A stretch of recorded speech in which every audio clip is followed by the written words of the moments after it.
Today's news. Today's news. Storm blasts California. Basically, like a river, water just pouring down. U.S. considers Venezuela military plane with options including strikes inside the country. Colon cancer warning. A pretty significant jump that we're seeing related to ultra-processed foods.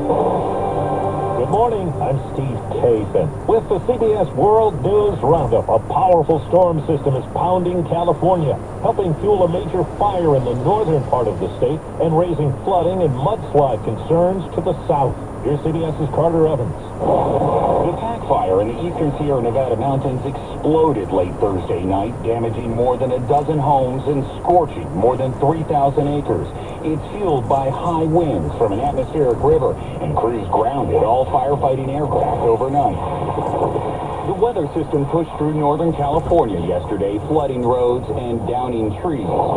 Gary Kelly lives in the Eaton Fire Burn Scar area. He's been put on notice for a high risk of flash flooding, so he's preparing for the worst. Anytime you have the fire that spread to the hills and then you have rain, a lot of that mud can come down. So that's what I think everyone's worried about. A U.S. Navy carrier group is approaching the Caribbean, and sources tell CBS News that President Trump now has options for potential military action inside Venezuela. CBS's Charlie D'Agata. As F-35 stealth fighter jets fly missions from a reopened naval base in Puerto Rico and Marines practice beach landings. Sources tell CBS News the Pentagon is preparing for military action in Venezuela. On Wednesday, Defense Secretary Pete Hegseth and Joint Chiefs Chairman Dan Kane presented President Trump with options for the coming days, including strikes inside the country. The largest aircraft carrier in the world, the USS Gerald R. Ford, will soon join several other warships in the region. One of the stated aims, take on the government of President Nicolas Maduro because of his suspected links to the drug cartels. The Maduro government is preparing for a possible invasion.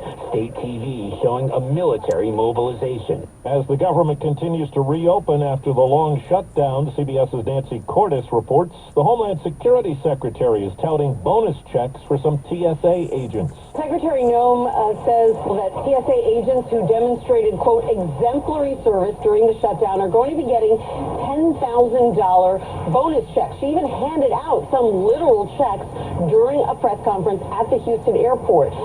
Now, the president has also promised to give bonuses to air traffic controllers who stayed on the job. But with all of this, it's unclear how the administration is deciding who gets the bonuses and who doesn't, and in some cases where the money is going to be coming from. CBS's Scott McFarland has the latest on a new batch of 23,000 documents related to Jeffrey Epstein that have been released by Congress. President Trump's name appears hundreds of times in the newly released batch of 23,000 pages of records and messages from convicted sex offender Jeffrey Epstein. The emails and texts involving Trump include Epstein saying that he met some very bad people, none as bad as Trump, and that Trump once left his nose print on the glass as young women were swimming in the pool, and he was so focused he walked straight into the door. The Justice Department is sued to block new Democratic congressional district boundaries approved last week by California voters. Their accusations China is using AI to spy on American tech companies, financial institutions, and government agencies. And the firm Anthropic says its AI software was used in the first documented case of a worldwide cyber attack with minimal human involvement. CBS News tech contributor Chris Krebs.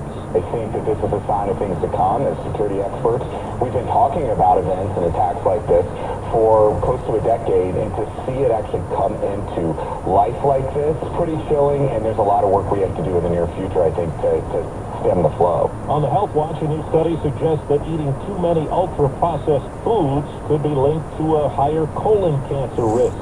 CBS News medical contributor Dr. Celine Gounder. When you increase from 3 servings up to 10 or more servings a day, the risk of having a precancerous polyp in the colon increased from 3% to 5%. Foods like sodas, which could include diet sodas, packaged foods, snacks, ready-to-eat meals. 4 minutes after the hour.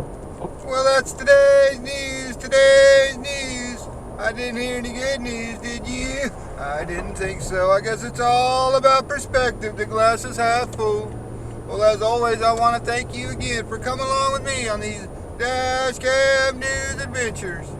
You know the drill.